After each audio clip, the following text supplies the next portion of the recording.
Hi, it's Carrie. Welcome to my Module 2, all about moderation and mediation. Moderation analysis involves the use of linear multiple regression analysis to quantify the effect of a moderating variable on the relationship between the predictor variable and the outcome variable. The key here being that this effect is on the relationship, but not on the variables directly. The parts of the model include a continuous predictor variable, which predicts a continuous outcome variable, and a moderator, which in this case is categorical. In my model, the number of concerts attended is the predictor variable, and the music appreciation is my outcome variable. And the moderator is whether or not a individual has consumed drugs or not. So the first thing I looked at was the correlation between the predictor, the moderator, and the interaction and the outcome variable. The correlations show that concerts attended has a strong relationship with music appreciation, and drug use and the interaction have moderate relationships with music appreciation. I conducted a linear multiple regression analysis with the interaction as a predictor, which gave me the main effects and the interactions of the model. Also ran diagnostics on the regression model. The residuals are linear and randomly and normally distributed, and the data was homoscedastic. I later mean center my data to combat any multicollinearity. So the first table here is the coefficients with the data uncentered. According to this model, concerts attended is a significant predictor of music appreciation, as would be expected from the correlations, but there were no other significant predictions. I then mean centered the data in order to, as I mentioned, reduce multicollinearity and to make interpretation easier. So the mean centered data for the regression is here. The intercept, concerts attended, and drug use were all significant predictors of music appreciation, but the interaction was not. So what do these results mean for my moderation model? So here is the moderation equation. B naught is the intercept coefficient, B1 is the predictor coefficient, B2 is the moderator coefficient, B3 is the interaction of the predictor and moderator, and X2 is the level of the moderator, 0, 1. This first part of the equation is related to the slope, and the second part is related to the intercept. The equation is used twice, once with the moderator when the moderator is equal to 0, which is one level of the moderator, and then when it's equal to 1, which is the other level of the moderator. So I used the equations and a truth table to predict what the model was going to look like. The truth table is here. B0, B1, and B2 were all significant, but B3 was not. Therefore, when the moderator is 0, the intercept, or B0, is equal to 0. So we'd expect the line to start somewhere around here. The slope is also not equal to 0, so we expect the line to look something like this with a slope that is not 0. When the moderator is 1, the intercept is again not equal to 0, and since B3 was not significant, we expect it to be close to the other intercept, so we'll put it here. The slope is also not equal to 0, so the slope should not be equal to 0. So given the results, this is the figure that I expect. And here is the actual figure of the data, which does look similar to the figure on the previous slide. The conclusion of this particular model is the number of concerts attended significantly predicts music appreciation, and music appreciation slightly increases if individuals consume drugs over those who do not. However, this is not a significant difference. Therefore, the moderator, which is drug use, does not significantly affect the relationship between concerts attended and the music appreciation.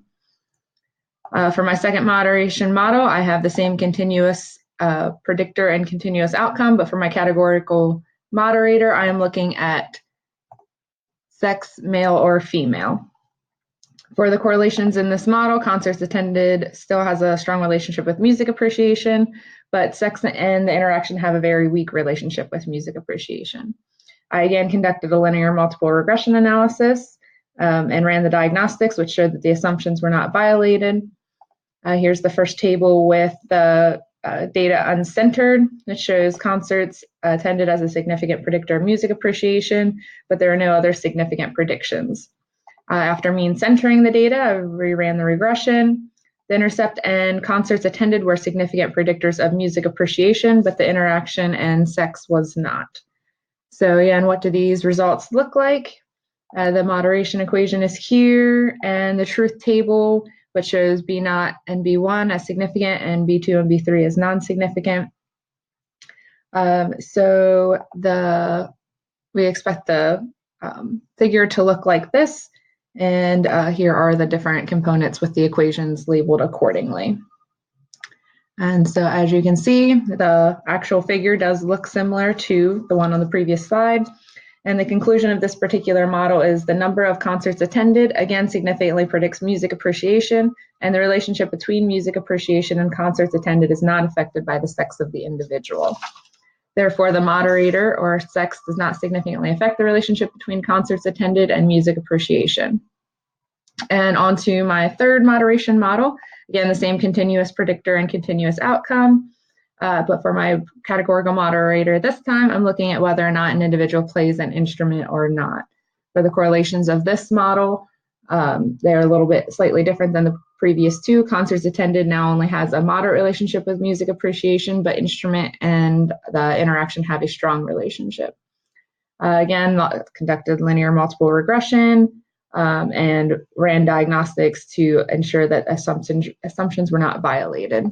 Again, here is the data uncentered, which shows concerts attended and the interaction are significant predictors of music appreciation, but no other significant predictions. And then here is when the data is mean centered and all parts of the model are now significant. And so here again, we have the moderation equation and the truth table for this moderator. Again, all B0, B1, B2, B3 are all significant.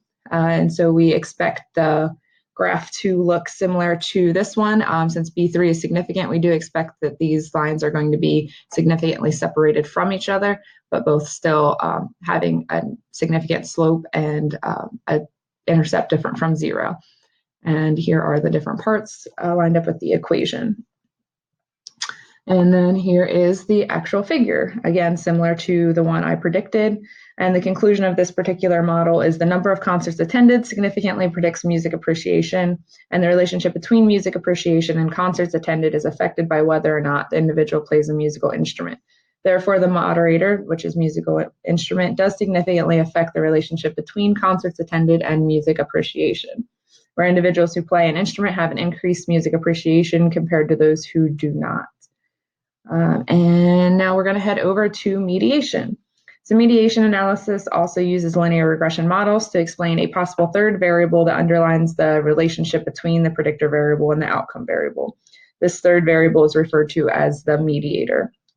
This is different from a moderator, which affects the relationship between the predictor and the outcome variable, whereas this is looking at a possible indirect connection between the predictor and the outcome.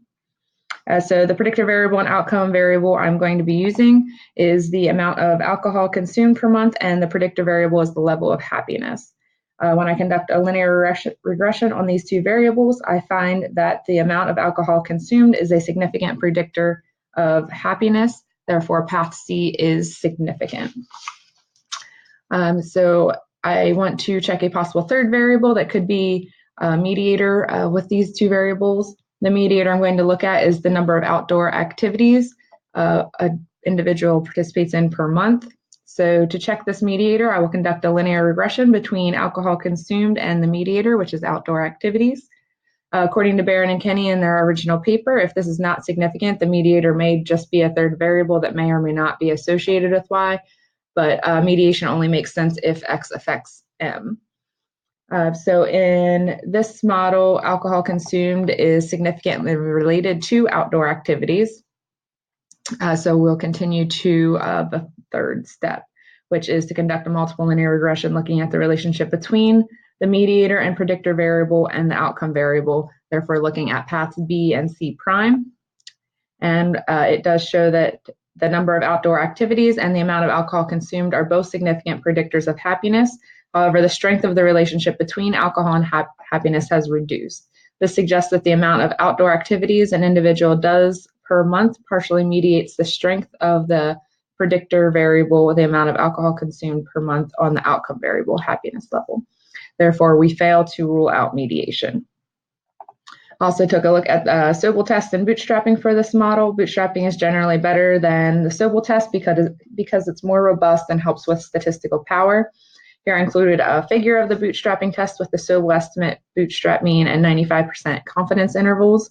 This further supports the conclusion that we failed to rule out mediation because, as you can see, 0 does not fall within the confidence intervals. And according to Kenny on davidakenney.net, if 0 is not in the interval of the confidence interval, we can be confident that the indirect effect is different from 0. For my second mediation model, the predictor variable and outcome variable are again the same, alcohol consumed and happiness. And again, this path C is significant. But the third variable I am going to check this time as a possible mediator is income. So here is the linear regression between alcohol consumed and the mediator income, or path A, which is again significant. So we move on to the third step to check paths B and C prime. And as you can see, when path B becomes significant and C prime is not significant. This shows that the income is a significant predictor of happiness. However, there's no longer a relationship between alcohol consumption and happiness. This suggests that the amount of income an individual receives fully mediates the strength of the predictor variable, the amount of alcohol consumed per month on the outcome variable happiness level. So therefore, we again fail to rule out mediation. And here is the figure of the bootstrapping test, again, which supports the conclusion of failing to rule out mediation. 0 does not fall within the confidence interval. And that is my module 2. Thanks for listening.